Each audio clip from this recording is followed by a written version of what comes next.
Day 8 in the Californian desert, and yet another scorcher. While at the Indian Wells Tennis Garden, there was a pair of blistering matchups. The first day of last 8 clashes saw a rematch of the showpiece at the WTA finals last year, while the world number 1 was looking to keep her challenge alive against the reigning champion. The pair were due to meet in last year's semi-final, with Williams pulling out before the match through injury. There were no fitness concerns this time around, but it was Halep who secured an early break.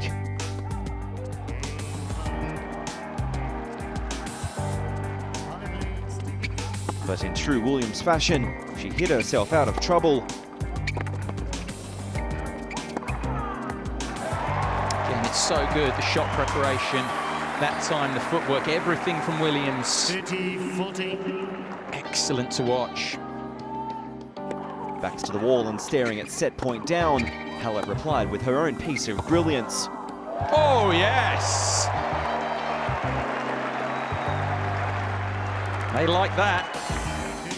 But she couldn't repeat those heroics on the next point.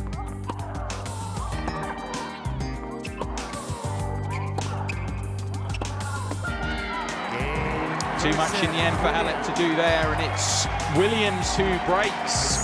Serena took just 2 games off Halep in her last defeat to the Romanian in Singapore 18 months ago. She was having no problems here.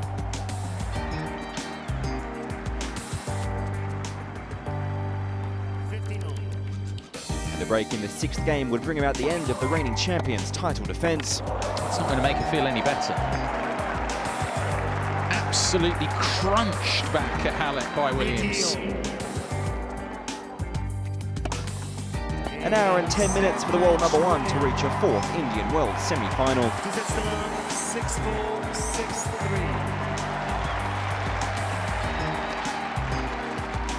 I'm very happy I was able to play a little better. It's such a tough quarterfinal, you know, it should be like a final or a semi-final, but I'm just happy I was able to get through it. The day's other quarterfinal was a repeat of the 2015 WTA finals showpiece. Agnieszka Radwanska came out on top in that clash with Petra Kvitova in Singapore, but it was only the 3rd time the Pole had beaten the Czech in 9 encounters between the pair. Radwanska may well have had that in her mind as she raced to a 4-1 lead. Although she was mostly profiting from mistakes made by Kvitova, serving out to take the opener by 6 games to 2. By the 2nd game though, the world number 9 had begun to find her rhythm. After an exchange of breaks, it was Kvitova who got the upper hand at 4-2.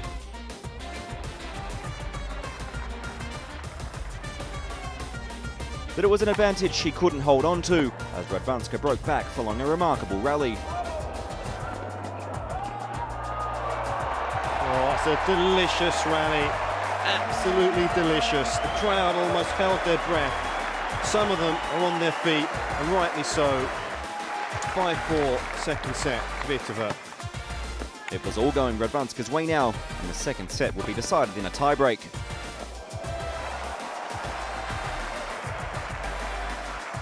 One that proved that fortune really was on the Pole's side. Oh, it gets even worse. Oh, that really rubs more salt into the wound for Petra Kvitova. Radwanska moves into the semi-finals at Indian Wells for the 3rd time in her career, and leapfrogs Angelique Kerber into the world number 2 spot. That was definitely a good match. I think I was really playing good tennis from the beginning. I think I didn't really take every chance that I had in the 2nd set, and suddenly it was 5-2 down. But well, I think it was just one break, so I think I stepped forward and played a bit more aggressive, and that worked. So I'm just very happy to win that 2nd set as well. So after the new top 2 in the women's game booked their places, 4 will vie to fill the remaining spots. Thursday begins with a first career meeting between Daria Kasatkina and Karolina Pliskova, before former champion Victoria Azarenka aims to reach a 3rd Indian Wells semi-final at the expense of Magdalena Rybarikova, as the year's first premier mandatory event reaches its climax in California.